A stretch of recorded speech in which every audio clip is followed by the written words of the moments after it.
Welcome back to the Scrapyard, friends. I'm your host, Barnabas Tone. And this is me, your co-host, Frederick Allen Seto. And it's time for the Fans vs. ACs Challenge. And racing today, we have Group 6. And I have no idea what to say about this group. For Team Cartunes, it's the 1988 Monte Carlo SS Dragster. And I think he picked that car on purpose because Monte Carlo SS. Put Carlo and SS together and you get Carlos. Man, that guy has so many things he could do with his name. Anyway, it's driven by the mysterious female driver, CheeWolf. I asked Mr. Antunes, what exactly is a CheeWolf? He said it's a wild, vicious animal from the mountains of Portugal with a ferocious temper that seems to only attack people who attend too many garage sales. When I asked him to clarify, he just said any further explanation might land him on the couch. Anyway, for the Scrapyard, it's the 1964 CHEVELLE Dragster, driven by Manny the Sports Coat. We're not really sure what Manny does or if he even works at the Scrapyard. What we do know is he's always walking around the yard wearing the same sports coat. He wears a sports coat in a junkyard? No, he wears a sports coat everywhere. I think he used to be a pen salesman that somehow got lost at the Scrapyard and never found his way out. Wow, that is quite the lineup. I think the fans are going to be in for something special. Scrapyard Diecast Racing. Here we are at the gate to start what might be the most unique race of the tournament. That's right. It's the grand debut of the mysterious CheeWolf. Wow. What was that? Did you just hear that? And she'll be facing off against Manny the Sports Coat. Well, one thing is for sure. It's great to know no one will get injured in today's race. How can you possibly predict that? Well, if Manny's in a sports coat, then there won't be any casualties. Huh? Get it? Casualties? Casualties? Your humor is out of style. I don't even care if they finish the safety checks. Just start the countdown. 3, 2, 1, go! Manny blocks. CheeWolf flips! Manny loses it. It's all over. They're both upside down. Well, these cars are pretty evenly matched in terms of horsepower, so I think much of today's race will break down a driver's skill. Well, Barry, I don't know about skill, but it seems like Manny has some dirty tricks hidden in that inside pocket of that sports coat because he goes for the long, subtle block into the opening of the bottleneck. That's right, Al. And just to remind the fans, as seen here, the bottleneck is only 3.5 clunkers wide compared to the downhill at 4.5 clunkers. That's why the bottleneck is so many racers' favorite place to block. That disorientingly tight squeeze leaves little room for opposing drivers to recover. Right, Barry. And CheeWolf proves just how impossible it is to recover if you're blocked at the bottleneck opening. She does a great job coming out of that barrel roll, but unfortunately she just runs out of track and hits that steep exit ramp all kinda wrong. And then she goes into Carmine Corner on her nose. Or is it snout? Do CheeWolves have a nose or a snout? Wow! Where is that coming from? Anyway, she flips and roof slides to a screeching halt. And that's all she wrote for the CheeWolf in this heat. And she's not alone. Look at the way the sports coat goes into Carmine Corner. He's completely airborne. It's a miracle he didn't fly over that outer wall of the track. And as we've already learned, while Bob and the safety crew are not contractually obligated to handle accidents that happen off track. Nope! Not our property, not our problem. We know. Luckily, the sports coat was able to hit the leg of Camera Tower 3 and it put him back on the track. But unluckily, it also caused him to flip and end his heat. So it was time for Manny to hang up his coat. Oh wait, he never takes it off. It was lights out for our Manny. Well, this was the first heat for the dragsters, and the only thing they were able to drag was their roofs across most of the track. Maybe that'll be the lesson for this race. Don't bring a car that's built for straight lines to a track with turns. Or a turn. Let's just hope their pit crews can buff out those scratches on their way back up to the gate. And needless to say, unfortunately, it's a big red X for both of them. Scrapyard Diecast Racing. And we're back at the gate for the start of Heat 2. I'm glad to see CheeWolf was able to shake off that rough start to her racing debut and is ready to race again. And I'm glad to see that the sports coat Manny is all ready in case his car pops a tire. What are you even talking about? Don't you know what's the first thing you need to do when your car pops a tire? What? Jack it. Huh? Get it? Jacket, sports coat, jack it up, pop a tire. Pretty funny, right?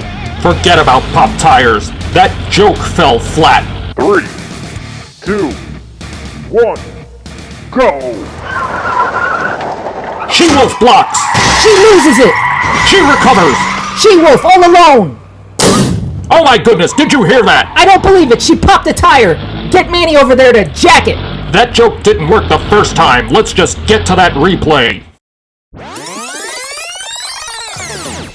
It's pretty neat to see just how evenly powered these two cars really are. And it seems like they're evenly skilled as well, because this time CheeWolf perfectly reuses Manny's block from Heat 1. But not too perfectly, because even though she was able to get Manny to flip, she also loses control. So while their cars might be evenly powered, maybe the sports coat has just a little more skill as a driver. Okay, who or what is doing that? Well, Al, the one thing she was able to do that Manny has not was to pull off that spectacular recovery. While Manny again screeches to a halt on his roof, CheeWolf corkscrews her way through Carmine Corner and comes out on the other side on all 4 wheels. And she's doing it in a dragster. That's pretty impressive. And while she was all alone into Clunker Canyon, she unfortunately hit that uneven section of track hard. And that was enough for her to blow out one of her tires. And she had no other choice but to rest it against the wall of the final straight.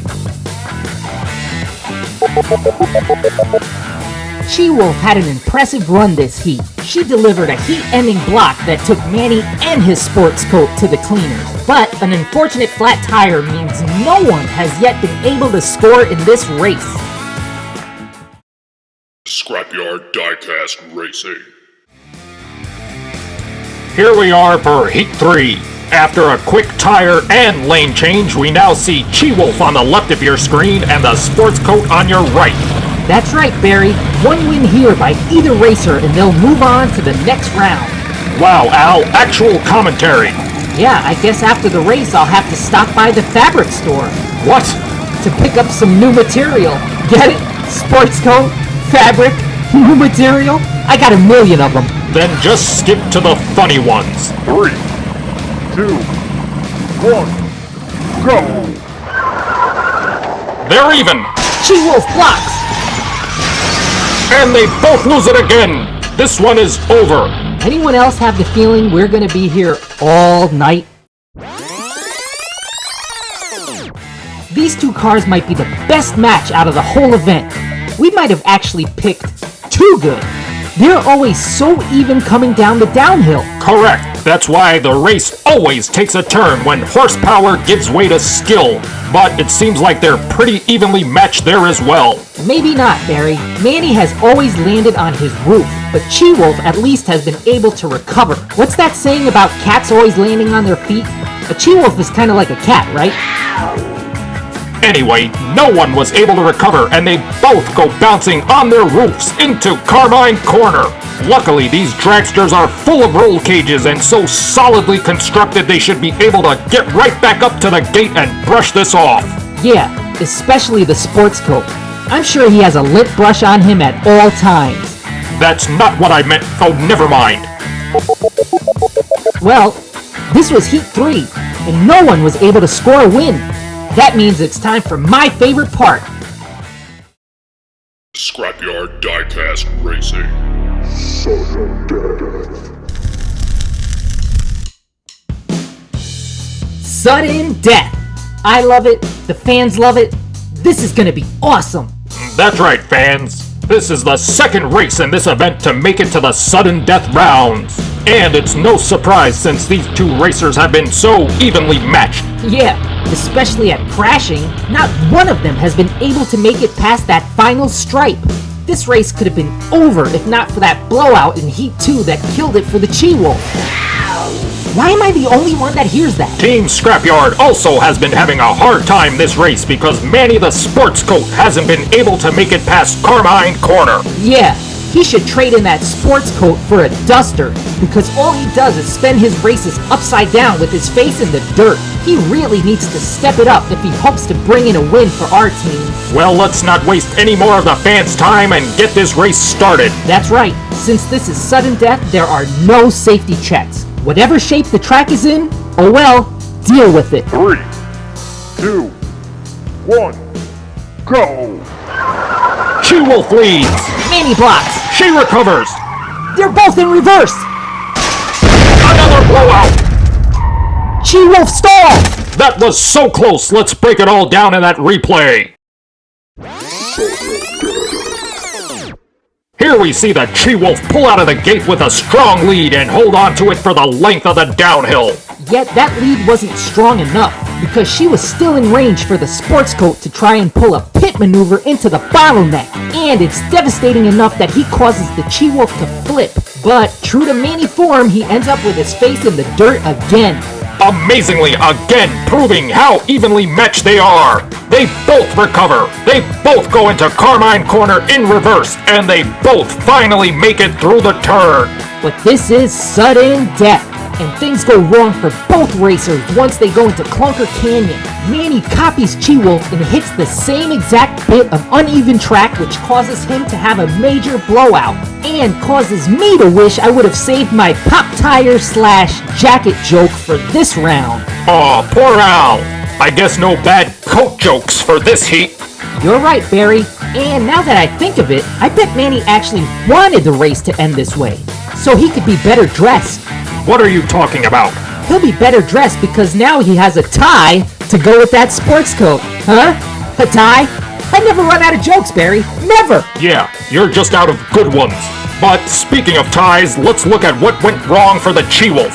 It seems like while she was coming into Clunker Canyon in reverse, she hit the cab of the big rig and the lead clunker a little harder than she expected. And it looks like unfortunately caused some level of damage because she was forced to pull over just a few feet from the finish line. Yeah, and what's crazy, that's the same exact spot her teammate Sweet Bay Tree stalled out in race 1. And Sweet Bay did manage to win in sudden death, so let's see if her teammate can do the same. Hey, that was actually a good line. Save it for the scorecard.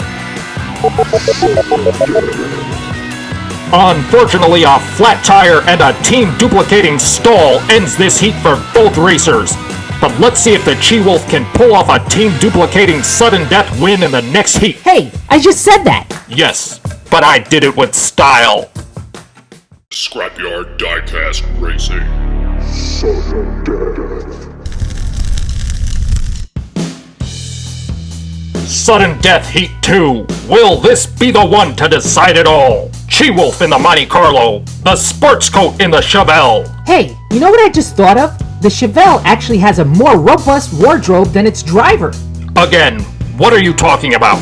Well, Manny only has that one ugly sports coat, but the Chevelle has 2 coats of primer and 3 coats of pearl blue. Huh? Get it? Coats? Coats of paint? Since this is sudden death and the officials have nothing to do this heat, maybe they can check your scripts, because I can't take much more of this. 3, 2, 1, go! They're even! Good heavens! Holy cow! Manny makes it through! Manny crosses the line, but what happened to the CheeWolf? We'll have to take a closer look in that replay.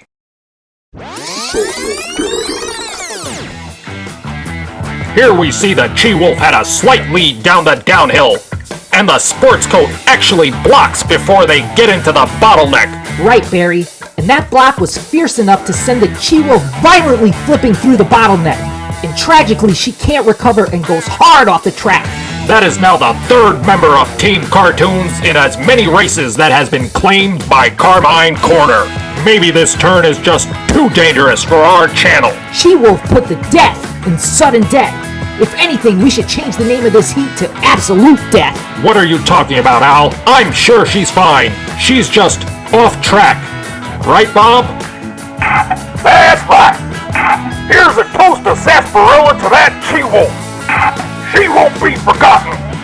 She was a wild one. No. I'm sure she's fine. Every racer at the scrapyard needs to wear an OSHA-certified hard hat. I'll tell you who's fine. The sports coat.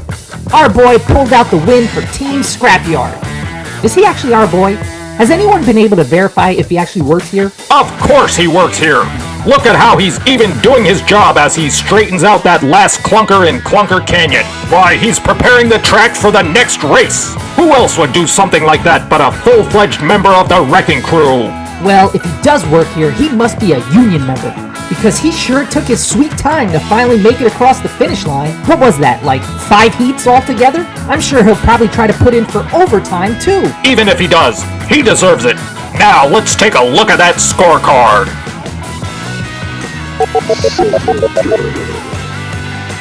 After so many heats, the sports coat was finally able to bring this race to a close. Don't you mean after so many heats, Barry? No, Al, I don't. But I do mean for you to pipe down so I can finish. Manny now moves on to the next round. Because he's the only racer still alive. Oh, she's off track. Why are you so worried? I took Stock Market Mike's insider trading advice from race 3 and bought some Prudential stock. So even if Team Cartunes tries to sue us, we're covered. Buying stock in an insurance company isn't the same as an insurance policy. It's not? So I'm not covered if they sue? No. So please join us next time for the start of round 2, where we'll kick things off with the Camaro stock car driven by the greatest team captain of all times, Carlos I'm not gonna sue anybody Antunes, up against the CHEVELLE for Team Scrapyard driven by some lame-o in our graphics department. This is Al signing off and saying, go Team Cartunes! Please don't sue. And this is your host, Barnabas Tone, signing off and reminding you that no animals, even the ones that are currently off track, were injured during the filming of this race. Thank you and good night. I hope you'll join us again back here at the Scrapyard, but until then, thank you all for watching. If you haven't done so, give us a like, and please subscribe to the Scrapyard so you never miss a race. And follow us on Instagram and Facebook for even more Scrapyard Diecast Racing action. So please join us next time for the next installment of